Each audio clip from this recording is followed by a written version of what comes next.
శ్రీగురుభ్యో నమ. నారాయణం నమస్కృత్య నరం చైవ నరోత్తమం దేవీం సరస్వతీం వ్యాసం తతో జయముదీరయేత్. ఆదౌ దేవకీదేవి గర్భజననం గోపీగృహే వర్ధనం మాయాపూతన జీవితాపహరణం గోవర్ధనోద్ధారణం కంసచ్ఛేదన కౌరవాదిహననం కుంతీసుతాన్ పాలనం ఏతద్భాగవతం పురాణకథితం శ్రీకృష్ణలీలామృతం. ఓం క్లీం శ్రీకృష్ణాయ గోవిందాయ గోపీజనోల్లభాయ నమః. ఓం క్లీం శ్రీకృష్ణాయ గోవిందాయ గోపీజనోల్లభాయ నమః. ఓం క్లీం శ్రీకృష్ణాయ గోవిందాయ గోపీజనోల్లభాయ నమః. ఓం క్లీం శ్రీకృష్ణాయ గోవిందాయ గోపీజనోల్లభాయ నమః. ఓం క్లీం శ్రీకృష్ణాయ గోవిందాయ గోపీజనోల్లభాయ నమః. ఓం క్లీం శ్రీకృష్ణాయ గోవిందాయ గోపీజనోల్లభాయ నమః. ఓం క్లీం శ్రీకృష్ణాయ గోవిందాయ గోపీజనోల్లభాయ నమః. ఓం క్లీం శ్రీకృష్ణాయ గోవిందాయ గోపీజనోల్లభాయ నమః. ఓం క్లీం శ్రీకృష్ణాయ గోవిందాయ గోపీజనోల్లభాయ నమః. ఓం క్లీం శ్రీకృష్ణాయ గోవిందాయ గోపీజనోల్లభాయ నమః. ఓం క్లీం శ్రీకృష్ణాయ గోవిందాయ గోపీజనోల్లభాయ నమః. ఇదానీం వయం సర్వే చతుర్థస్కంధే దశమాధ్యాయే ప్రవిశామః. కుమారుడికి పట్టాభిషేకం చేశారు. ఉత్తానపాదుడు తన పట్టమహిషి పెద్ద భార్య అయినటువంటి సునీతితో కలిసి వానప్రస్థాశ్రమానికి వెళ్ళారు. వెళ్ళి ఆ దంపతులిద్దరు కూడా తమ కుమారుడు పరమభక్తాగ్రేసుడు అవ్వడం వల్ల ఆ ప్రభావం వాళ్ళపై పడి నిరంతరమైన శ్రీ మహావిష్ణు ధ్యానంతో ఆ వానప్రస్థాశ్రమంలో ఒక ఆశ్రమంలో కూర్చుని వానప్రస్థ జీవనంలో దంపతులిద్దరు కూడా భూషయనం, బ్రహ్మచర్యం, కందమూల ఫలాదులు స్వీకరించడం ఇలాంటి నియమాలతో శ్రీ మహావిష్ణువును ధ్యానం చేస్తూ అలాగే ఆ ధ్యానం అనే తపస్సులో నిమగ్నమైపోయారు.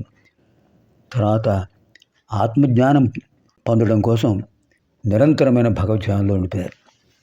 ఇక్కడ ధ్రువుడు పెద్దవాడయ్యాడు, రాజ్యపరిపాలన చక్కగా చేస్తున్నాడు. శిశుమారుడు అనేటటువంటి ఒక ప్రజాపతి యొక్క కుమార్తె భ్రమి అనే ఆవిడని వివాహం చేసుకున్నాడు. ఈ దంపతులకు కల్పుడు, వత్సరుడు అని ఇద్దరు కొడుకులు పుట్టారు.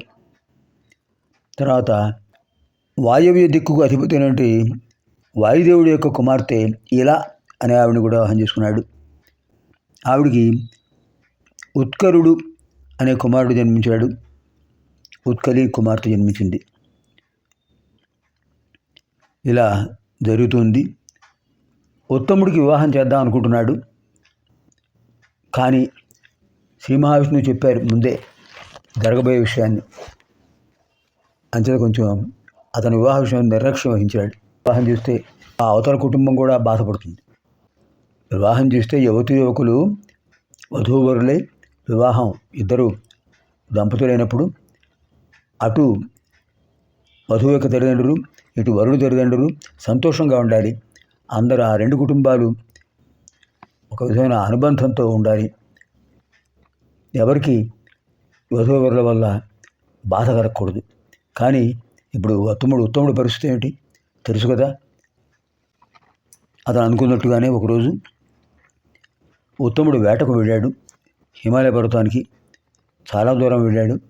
అక్కడ ఒక యక్షుడు కనిపించాడు. ఆ యక్షుడు ఉత్తముడిని చూశాడు, యుద్ధం చేశాడు. ఎందుకు యుద్ధం చేశాడు? విధిలిఖితం. లలాట లిఖితారేఖ పరిమార్టుం నశక్యతే హరిణాపి హరేణాపి బ్రహ్మణాపి స్వరైరపి అని శాస్త్రవచనం. నుదుటి గీతను తొలగించడం కానీ పరిమార్చడం కానీ పరిణమింపజేయడం కానీ ఎవరికి సాధ్యం కాదు. లలాట లిఖిత రేఖ పరిమార్ష్టం నశక్యతే హరిణాపి హరేణాపి బ్రహ్మణాపి స్వరైరపి. శ్రీ మహావిష్ణువైనా పరమేశ్వరుడైనా ఆ గీతను గీచినటువంటి విధాత అయినా దిక్పాలకులైనా ఇంద్రుడైనా ఎవ్వరు కూడా దాన్ని మార్చలేదు. ప్రారబ్ధం అనుభోక్తవ్యం, కృతం కర్మ శుభాశుభం. వాడు ఆయుధాలతో వచ్చాడు. ఉత్తముడు కూడా ధనుర్బాణాలతో ఉన్నాడు. ఇద్దరి మధ్య యుద్ధం సాగింది. యక్షుడు బలవంతుడు కదా, వాడి చేతిలో మరణించాడు. ఈ విషయం తెలిసింది సురుచికి. తన కుమారుడు లేనప్పుడు తను ఎందుకు జీవించడం? తన భర్త, తన సవతి భార్య ఆవిడ కూడా వెళ్ళారు వానప్రస్థాశ్రమంలో ఉండిపోయి. తను కూడా వెళితే బాగుండేది, కానీ కుమారుడు వివాహం చూసేవాడు అనుకుంటే వాడు అకాల మరణం పొందాడు. నేను ఎందుకు జీవించడం అంటూ ఆవిడ కూడా మరణించింది. చాలా కోపం కలిగింది ధ్రువుడికి. ప్రశాంతంగా ఉంటాడు, ఎప్పుడు భగవంతుని ధ్యానిస్తుంటాడు. కానీ ఉత్తముడు అన్యాయంగా చంపబడ్డాడు ఒక యక్షుడి చేతిలో. ఇది అకాల మరణం కాదు, ప్రమాదం వల్ల మరణం కాదు, శత్రువు చేతిలో సంహరించబడ్డాడు. తన తమ్ముడికి శత్రువు అయినప్పుడు తనకు శత్రువులే కదా. తత్ఫలితంగా సౌత్ తల్లి సురుచి కూడా మరణించింది. చాలా బాధపడ్డాడు. వెంటనే చతురంగ బలాలతో బయలుదేరాడు. అలకాపురి యక్షులకు రాజధాని. యక్షులకు అధిపతి ఎవరండి? కుబేరుడు. ఉత్తర దిక్కుకు అధిపతి, ధనాధిపతి కుబేరుడు యక్షులకు రాజు. కైలాసగిరి పక్కనే అలకాపురి ఉంటుంది. అలకాపురి అతని రాజధాని. అక్కడికి వెళ్ళాడు. అలకాపురిపై దండెత్తాడు ధ్రువకుమారుడు. అక్కడ ఎటు చూసినా యక్షులు అంతా నిండి ఉన్నారు. ధ్రువుడు అంటే తెలుసు కదా అందరికీ, శ్రీ మహావిష్ణువు యొక్క అనుగ్రహం పొందినవాడు. మొదట ఆయన చూశారు, కోపంతో వచ్చాడు. చతురంగ బలాలని యుద్ధానికి వచ్చాడు. అయితే మనం వెనకాడకూడదు. అవతలవాడు యుద్ధానికి వచ్చినప్పుడు వీరుడు ఏం చేస్తాడు? యుద్ధం చేస్తాడు తప్ప వెనక్కి వెళ్ళడు. అది వీరోచితమైన క్రియ కాదు. అంటే వాళ్ళందరూ ఏం చేశారు? మొత్తం సైన్యాన్ని తీసుకొచ్చారు. 130,000 మంది యక్షులు ధ్రువుడితో యుద్ధం మొదలుపెట్టారు. అలా సాగింది యుద్ధం. ధ్రువుడు పరాక్రమంతుడు కదా, వెనకాల సైన్యం ఉంది, చతురంగ బలాలు. ధ్రువుడి యొక్క బలం ముందు యక్షులు ఓడిపోయారు. కొందరు వికలాంగులయ్యారు, కొందరు మరణించారు, సావుగా వెళ్ళిన వాళ్ళు కొందరు పారిపోయారు. ఇలా జరిగింది. సరే, జయం లభించింది అనుకున్నాడు. సరిగ్గా సంధ్యా సమయం అయింది. పైన అంతరిక్షంలో మహర్షులు చెప్పారు ధ్రువుడితో, నాయన నువ్వు జయించాలని అనుకుంటున్నావేమో, కాదు, వాడు యక్షులు మాయావులు, నువ్వు జాగ్రత్తగా ఉండని చెప్పారు. శ్రీహరిని స్మరించు, లేకపోతే నువ్వు ప్రమాదం కలుగుతుంది అని చెప్పారు. వెంటనే ఆయన రథం మీద కూర్చుని పద్మాసన స్థితుడై ఓం నమో భగవతే వాసుదేవాయ, ఓం నమో భగవతే వాసుదేవాయ, ఓం నమో భగవతే వాసుదేవాయ అని జపం చేస్తున్నాడు. ఈలోపు ఒక్కసారిగా ఆకాశంలో మిరుమిట్లు గెలిపోయే తేజస్సు వచ్చేసి యక్షులు మాయాయుద్ధం చేయడానికి వచ్చారు. వాడు రాక్షసుల అంశతో ఉంటారు. రాక్షసులకు ఎంత శక్తి ఉంటుందో అంత హింసాత్మక ప్రకృతి ఉంటుంది యక్షులకు కూడా. వాళ్ళందరూ మాయాయుద్ధం మొదలుపెట్టారు. పైనుంచి అస్త్రాలు పడుతున్నాయి, బాణాలు పడుతున్నాయి. ఒక్కసారిగా చుట్టూ శరపరంపర వచ్చేసింది. ధ్రువకుమారుడు ఊహించలేదు, చతురంగ బలాలు వాళ్ళు ఊహించలేదు.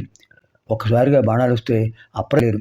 అందరూ కూడా ఆ బాణాలు తగిలి కొంతమంది ధ్రువుడి సైన్యంలో వాళ్ళు పడిపోయారు. వాడికి ఏం చేయాలో తోచల, సిద్ధంగా లేరు. కత్తులు కటార్లు పట్టుకోలేదు. తమ మహారాజు ధ్రువకుమారుడు అలా ధ్యానంలో కూర్చున్నాడు కదా, వాళ్ళు కూడా స్థిమితంగా కూర్చున్నారు. ఏం లభించిందనే స్థితిలో ఉన్నారు. ఆ పరిస్థితుల్లో ఒక్కసారిగా మేఘాలు వచ్చేసి మాయాయుద్ధం. ఆ మేఘాలు, పిడుగులు, మెరుపులు, వర్షాలు, అద్భుతంగా పడుతోంది వర్షం. ఏం చేయడానికి తోచల. మాయాయుద్ధం చేస్తున్నారు. పైనుంచి కత్తులు వస్తున్నాయి, గదలు వస్తున్నాయి, అవన్నీ పిడుగుల్లో వచ్చేస్తున్నాయి. ఇది అప్పుడు చూశాడు శ్రీ మహావిష్ణువే ఇప్పుడు రక్షకుడు అని చెప్పి శ్రీ మహావిష్ణువు ప్రార్థించాడు. స్వామి రక్షించండి నన్ను, వీళ్ళు మాయాయుద్ధం చేస్తున్నారు, రక్షించండి స్వామి అని ఒక్కసారిగా ప్రార్థించాడు శ్రీ మహావిష్ణువుని. తర్వాత భగవన్నామ మహిమ ఎటువంటిదో మనం తర్వాత అధ్యాయంలో చూద్దాం. సర్వేభ్యః శుభం భవతు. ఇది శ్రీమద్భాగవతే మహాపురాణే పారమహంస్యాం సంహితాయాం చతుర్థస్కంధే దశమోధ్యాయः. స్వస్తి.